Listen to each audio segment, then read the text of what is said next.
Salut et bienvenue dans cette nouvelle vidéo. Aujourd'hui, je vous retrouve pour vous montrer comment faire pour transformer une photo dans un style Lego tel que celui-ci. Donc c'est parti, on va commencer tout de suite. Donc je vais réinitialiser mon image. Je vous invite à ouvrir l'image de votre choix dans Photoshop en faisant simplement Fichier, Ouvrir. Et vous allez donc ouvrir votre image. Tout de suite, je vais aller dans Filtre et je vais choisir Pixelisation Mosaïque. Je vais cliquer et là je vais rentrer la valeur de mon choix. Donc selon la valeur que je vais rentrer, j'aurai un effet de pixelisation plus important. Je vais mémoriser cette valeur que je vais mettre. Donc là je vais dire que 60, ça me plaît bien. Je vais retenir que j'ai mis 60 et je vais faire OK. Ensuite, je vais aller dans Fichier, je vais faire Nouveau et je vais créer un nouveau document. Et là, je vais faire ce document de la taille que j'ai choisi pour mon filtre mosaïque. Donc comme j'ai mis 60, eh bien, je vais créer un carré de 60 par 60 pixels. Si vous aviez mis 100, eh bien, vous créeriez un carré de 100 par 100 pixels. Donc moi, je mets 60 et 60. Je vais faire... Donc le reste, je reste en 72 pixels par pouce, ce sera très bien ici. C'est juste un motif qu'on va faire. Et je vais me mettre en RVB 8 bits, arrière-plan blanc, et je vais faire créer. Donc là, on va faire en fait le motif qui va se répéter, donc un rond à l'intérieur d'un carré, et qui va nous faire notre texture de logo. Donc je zoome dans mon document, vous pouvez prendre l'outil Loop pour zoomer dedans, et ensuite je vais aller prendre ici l'outil Ellipse, et je vais dessiner une ellipse. Alors petite astuce, on peut maintenir Shift et Alt enfoncé, ça nous permet de créer une ellipse depuis le centre et de l'avoir parfaitement ronde. Donc on maintient Shift et Alt et je vais dessiner une ellipse à peu près de cette taille à vue d'œil dans mon carré. Et alors là elle n'est pas centrée, donc je vais prendre l'outil déplacement. Je vais faire Commande A ou CTRL A sur PC, ce qui me permet de sélectionner tout mon document. Et je vais cliquer sur ces petites icônes ici avec l'outil déplacement qui me permettent de centrer mon ellipse dans mon document. Et je fais Commande D ou CTRL D sur PC pour désélectionner.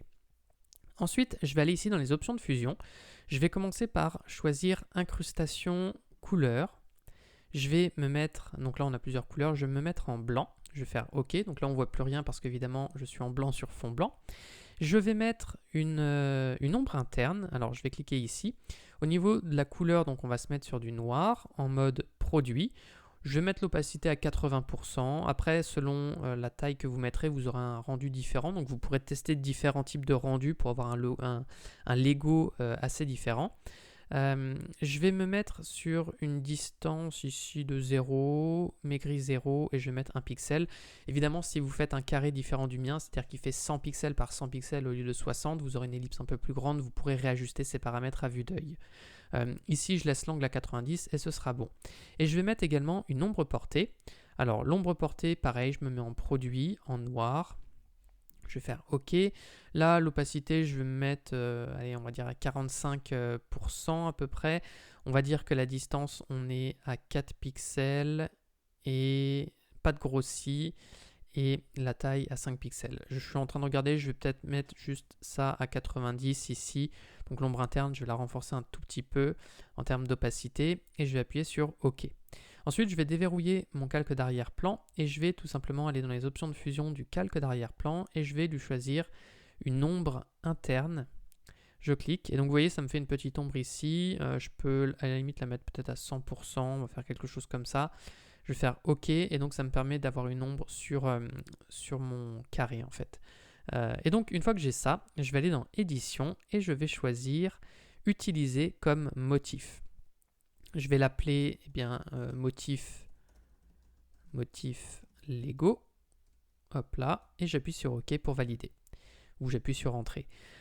Je retourne sur mon document, je vais déverrouiller mon calque d'arrière-plan ici en cliquant sur le petit cadenas, ce qui me permet d'accéder aux options de fusion, et je vais aller dans Incrustation de motifs. Alors là, je vais restaurer les paramètres par défaut pour faire comme si j'avais rien de spécial. Je vais choisir ici le motif, donc je vais prendre le dernier. Donc là, vous voyez, j'en ai plusieurs, c'est parce que j'avais fait différents tests, mais donc je vais prendre le dernier, celui que j'ai créé il y a un instant. Je vais veiller à ce que l'opacité soit 100%, et je vais me mettre en mode produit, ce qui me permet de faire apparaître ma texture par-dessus mon image. Je fais très attention également à ce que l'échelle soit bien sur 100%, puisque le principe c'est qu'on a créé un motif de 60 par 60 pixels qui correspond à notre effet de mosaïque, donc il faut que ce soit 100% pour que le rond tombe bien à l'intérieur de notre effet de pixelisation. Si vous avez mis un effet de... en fait, vous pourrez réutiliser ce motif à partir du moment où vous avez un une pixelisation de 60 en fait. Si vous voulez mettre une pixelisation de 100, il faudra recréer un motif de 100 par 100, ce sera plus pratique que de jouer avec le pourcentage. Et donc je vais faire OK, et j'ai mon effet qui apparaît. Alors pour finir, on peut peut-être simplement aller ici dans les options, je vais créer un calque de teinte saturation, et je vais légèrement augmenter la saturation pour donner un côté plus coloré, ce qui fonctionne mieux pour un côté Lego. Et voilà, j'ai tout simplement terminé mon effet. Donc j'espère que ce tutoriel vous aura plu. Si c'est le cas, je vous invite à mettre un like et à vous abonner à la chaîne.